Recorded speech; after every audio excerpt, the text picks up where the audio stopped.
Greetings, this is Brent's Desk, and we are going to take a look at some Wild West wood. A favorite hobby of mine is to stop when I see one of these classic pieces of architecture and take a picture for posterity.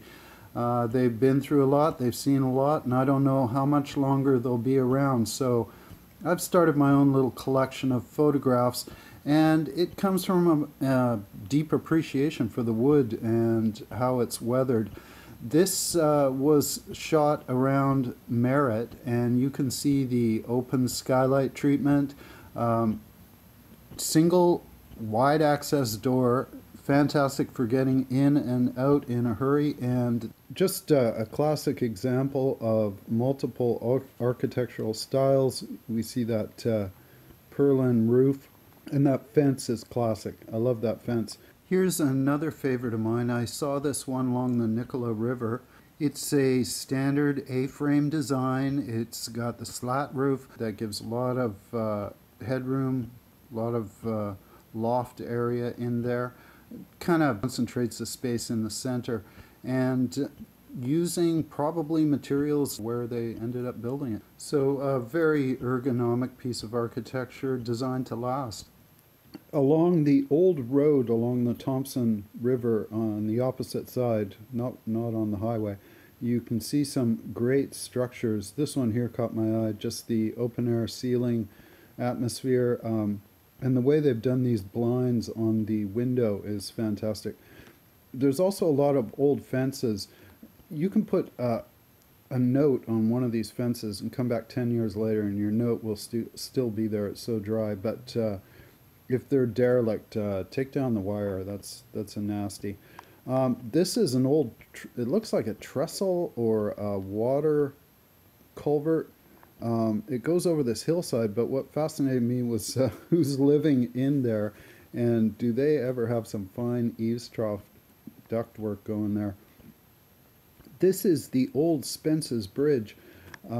I was one of the last people to drive across it. It closed at about 9 p.m. that night, and the ospreys were still up there, and I think they're ospreys. It might be eagles, but anyway, they unfortunately have had to move on. So it was quite a bit of history doing that last drive across there in the old van.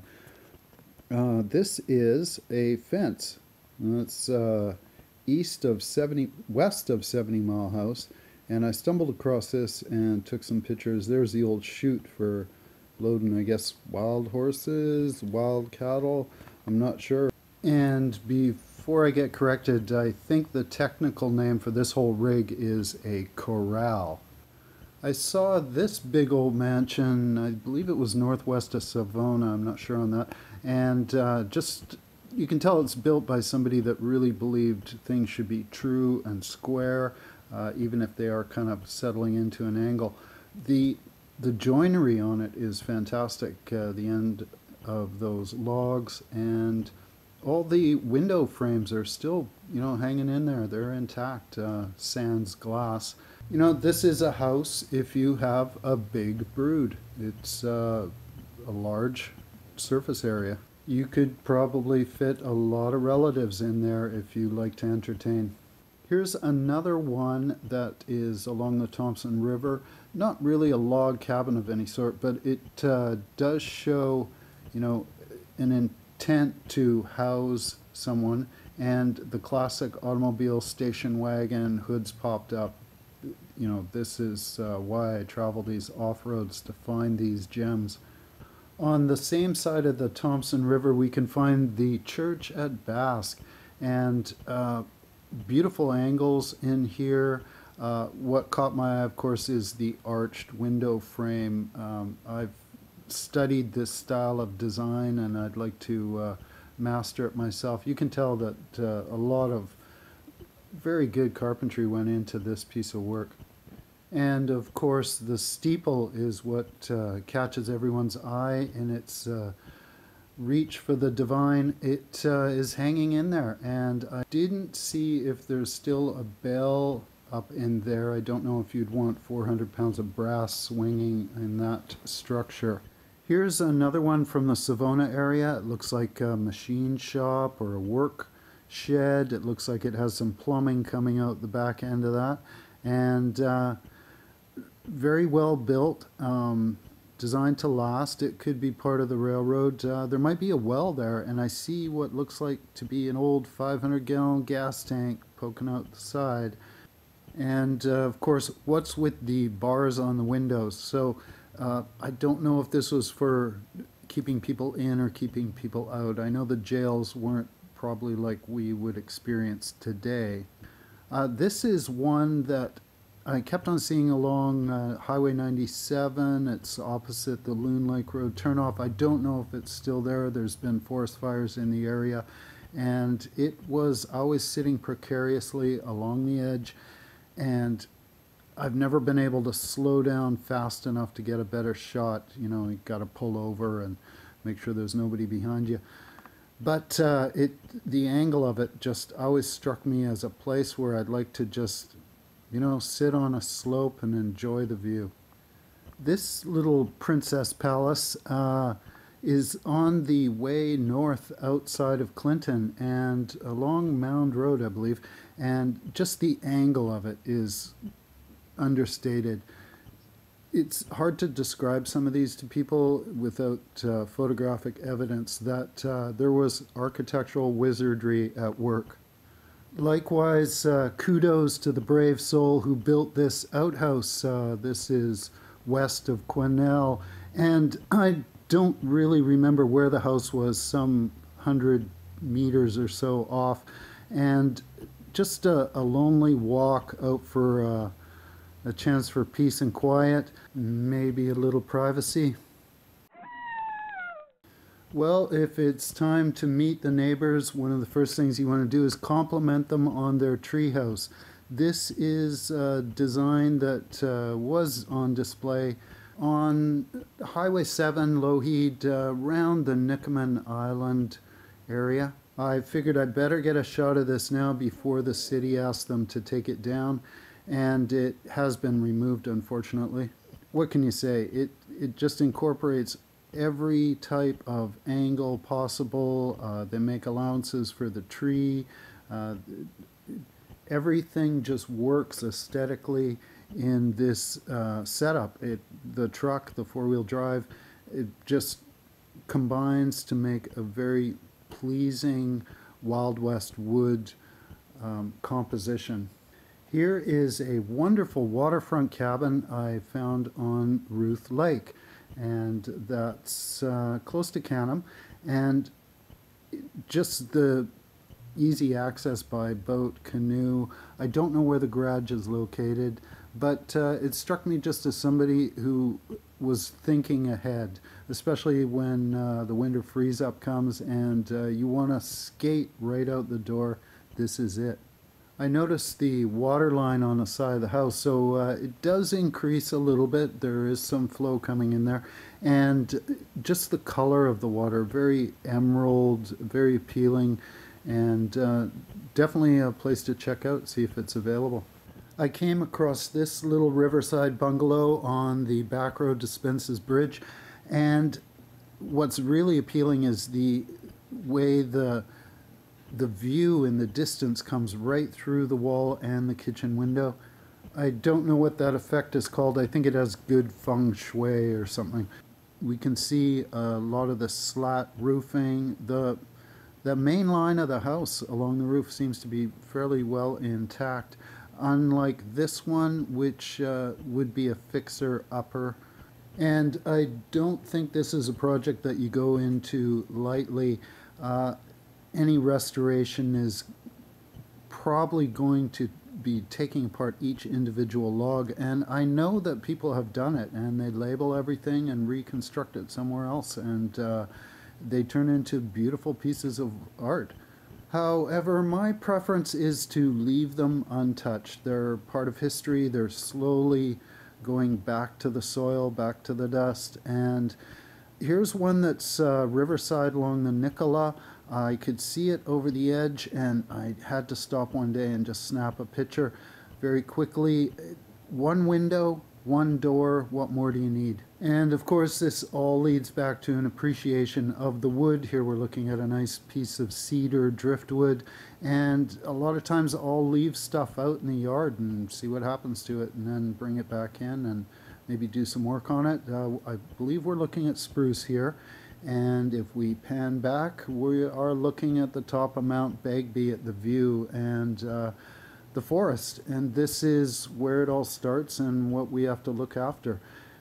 And nearby is the chasm, which is the northernmost point for the red pine, the Ponderosa, and I spied this barn. It is the most aerodynamic structure I've seen in a long time. It apparently lift off, it appears, and also the fencing is incredible, just the way it's done, how it fits into the environment and just makes a wonderful vista. And one of the things I noticed was the cat sleeping on the fence, and at first I thought it was stuck there, but no, it was sleeping, snoozing, took a look at me and went back to dreamland. And when I saw the cat that hangs out at our place, it seems to be something that's intrinsic to the species. If you would like an amazing side trip, go up the Dead Man River Valley. I shot this picture of the sign because I thought maybe I'll stick that on a coffee cup one day. It's just so cool. And it's just part of the journey. I don't know the story of how it got its name, but it's something that I might look into in the future. Another side trip on my quest for Wild West wood is the chasm itself, and just the history. We're looking through years of lava into the Miocene era and down to the Permian layer at the bottom. It's a chance to see beneath the surface 8 to 10 million years ago. Also, the rock formations around the chasm are quite fascinating. Here we see a profile of the old man, his chin's jutting out like a prow, and it just leads one to thoughts of legends and whether or not people from cultures past have recognized some of these same rock formations. Here we're looking at his nose, and can you see a bear in there? It could also be a cougar. Depends on the angle that you catch it at. And here we're looking across towards the eastern wall of the chasm, and this is the red pine, the Ponderosa, and the chasm represents the northernmost extension of this growth for this species of tree. And here, of course, we're looking at it in the wintertime, just a spectacular view. But let's go a little bit further south again towards Merritt and the road west towards Spence's Bridge. And this structure just struck me as one of my favorites. The veranda, the lighting as it comes through, we can see the paint still has a few more years left in it, and it could be a watering trough out front or even a bench, and it looks like a place you want to ride up, tie up your horse, stop at the veranda, have a lemonade, and chat with good old friends. Another place that I had to stop, grab this picture. You can see right through the front, right out the back. You catch the view. I believe this is technically what they call a shotgun shack. If someone shoots at the house, just open the front door. The lead will pass right through, go out the back, and it's not going to damage your wallpaper or any fixtures that you've used in your renovation. This one's a gem. It's going to take a lot of work. There's not much more you can say. Here's another one on the old road to Spence's Bridge. Just a classic. You can see the log work done in there. The roof is gone. Here's a shot of the backyard. You're looking at this impending slide coming towards the structure. I don't know if the building will be there much longer, but it was definitely a pleasure to see it, and probably not best to approach this structure at all. One of the things I see a lot of is innovation. If you need more ceiling height, just build on top. And if you'll notice over the front door, the security system, just one log serves all, and it even blocks off two of the windows at the same time. So there's that, and the flagpole. It's already installed, and it works. You know, it's a fine cabin. Here's another one that uses the vertical slat pine siding. We can see that porch overhang. Wonderful work put into this, and no need for windows. Just that R value for insulation is way up when you don't include the windows. The roof does look like it might need a few tacks up there just to bring everything up to code, but the fencing's already in, and it looks like it has a fresh crop of, I don't know, millet, perhaps. It's still possible to find diamonds in the rough. Unfortunately, this is not one. It's too far gone. It's debatable what brought this down, probably just a combination of age, erosion, the weather, snow load. Here's another one that has succumbed to time. They're fascinating to see because we're looking at history and the way it was constructed in the past, people building for survival. I also had images of the salmon drying racks along the Fraser, and unfortunately I can't find those photos. This is one I found out in the Fraser Valley. It was apparently a low-rise bungalow-style cabin, but the cows moved into it, and it was occupied by the bovine sect until very recently, when it eventually succumbed to snow load and fell down. It's a very pretty setting with the meadow, the silver birch in the background. Here's one I had to get a picture of. It's out by Lac de Roche. You may be familiar with it if you know the area. This is an old barn, and the way the water flowed down the angles, going over one eaves, down the roof line to the next eaves, there's actually 3 roof lines starting from the top and ending up down at the back door. Just a fascinating structure, and how it was constructed, and the diamondback roofing shingles, just each one perfectly arrayed.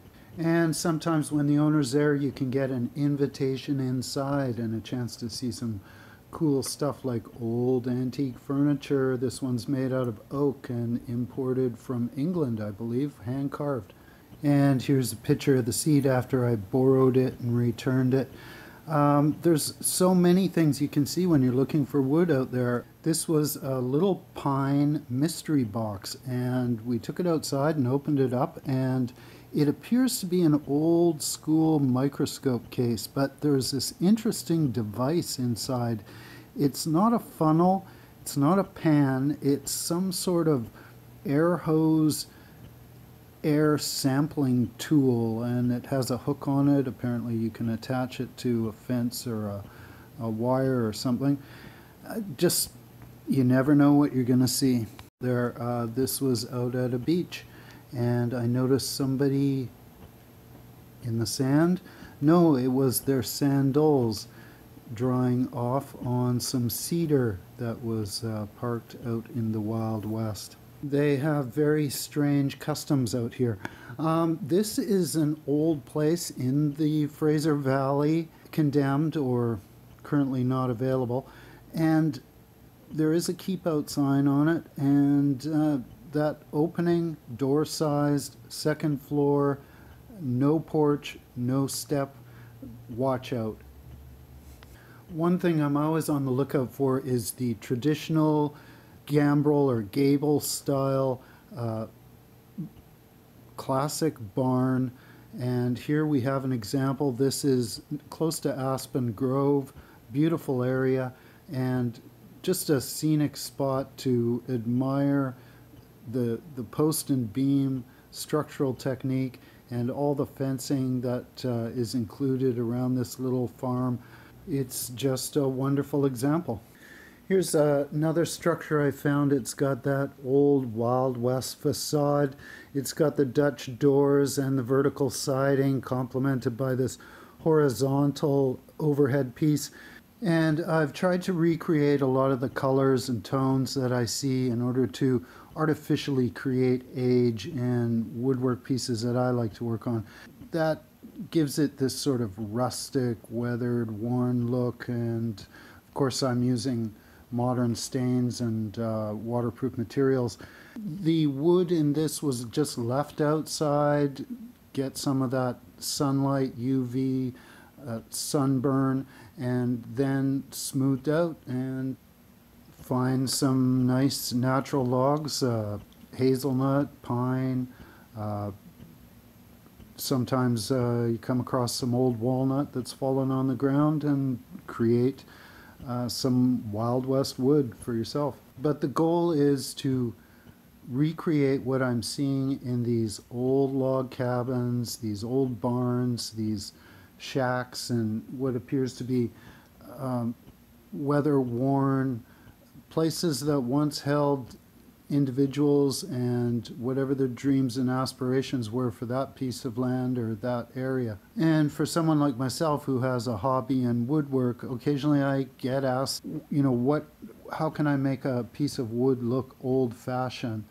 I just try to consider the years of grime and smoke and erosion that collect in all the cracks and crevices, and they hold the history of where things have been. And I'm sure we could go back and look at old-time furniture that was built by people hundreds of years ago and find, hairs of their favorite cat that used to hang around and get in the way.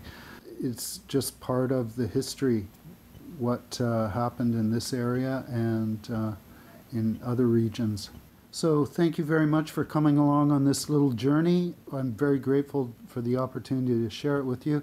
And when you're out there and about, take a photograph of some of these fine little places that you see. It makes for a wonderful collection, and you can show your friends and relatives and post on YouTube. Thank you. Take care.